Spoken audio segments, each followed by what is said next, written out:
Your brain is the most powerful weapon in the world. Once you put away your phones and your computers and all that we have nowadays, yeah, it's great. We're up to date.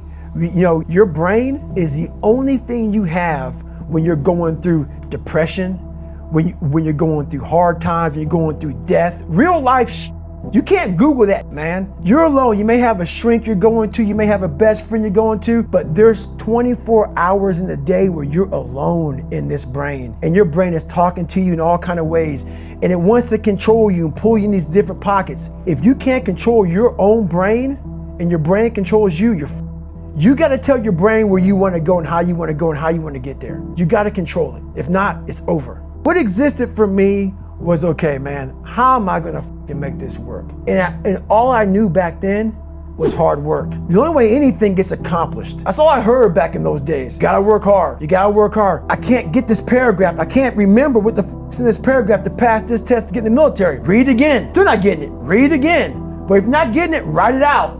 And that's how I started learning. Okay, well, I gotta write out everything I do.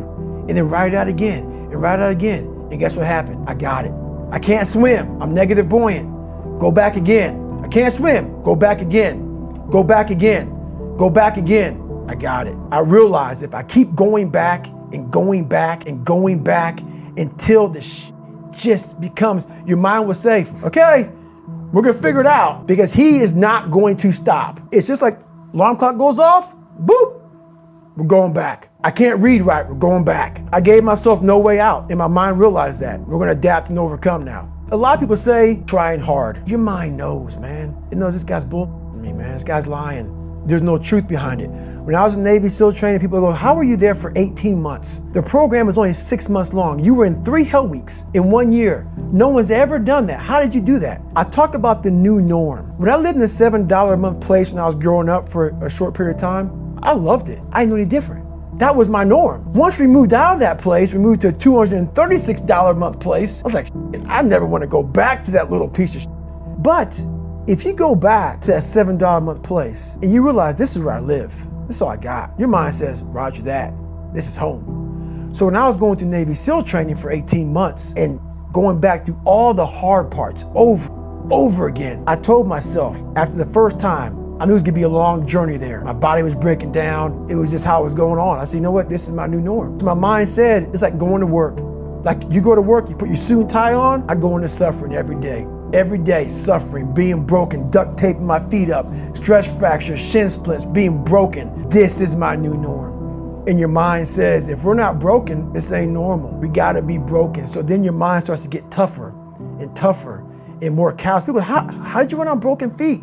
Broken shins. My mind knew this is how we operate. We're in Navy SEAL training. This is what we are. I became hell. And that became my new norm. I gave myself no way out. There was nothing outside these walls of hell.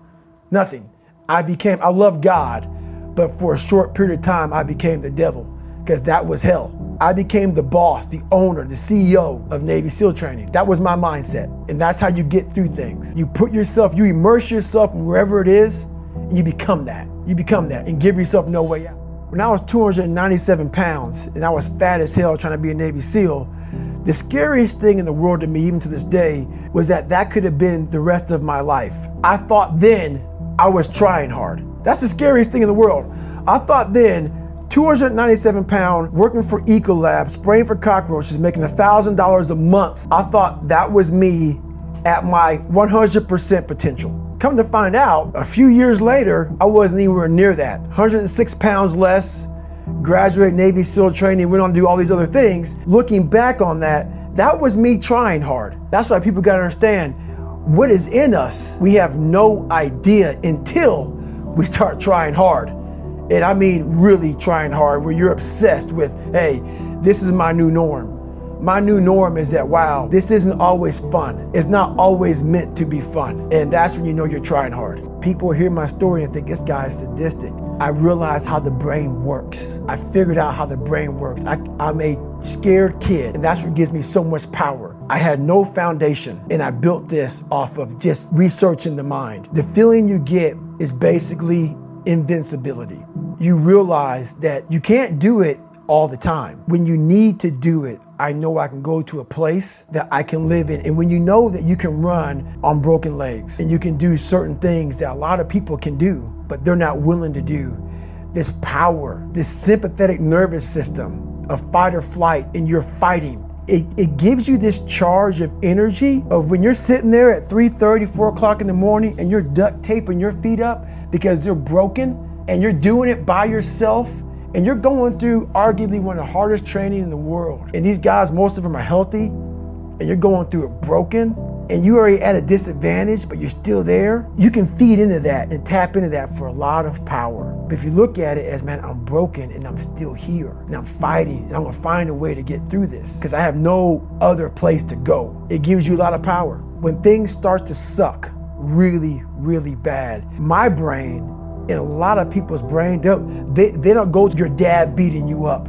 Your brain says, we gotta get the out of here. This is miserable. So anger goes away a lot of times when you're suffering because your brain just says, we gotta run, we gotta go. So that anger is not popping up saying, oh, I'm gonna show them, I'm gonna show those people. No, there has to be a much deeper. When I say deeper, it has to be down to mineral soil. It has to be down to that nice mineral soil where nothing can burn. You can't burn dirt. So it has to be down that low that literally is something in you that's at the core of your soul. But you don't find it unless you spend a lot of time with what you want to be in life. I can't give that to you. Right. You can't give it to somebody. When you find your true passion in life, and my passion for me when like, oh, I want to be, I don't give a Navy SEALs, Army, I don't give a shit.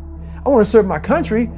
I want to be someone that I'm proud of. I want to look at myself in the mirror because I was so disappointed. That accountability mirror I talk about, I was so disappointed in what I saw every day.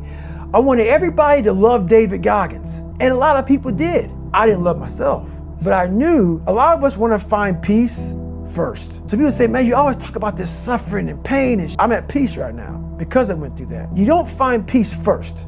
If you do, Merry Christmas, more power to you. I found peace on the opposite end of finding myself, and no one really finds themselves without going through trials, tribulations, suffering, accountability. And accountability is suffering. Being accountable every day for doing right for yourself, for the people next to you, it's miserable. It's hard. So, even the smallest details.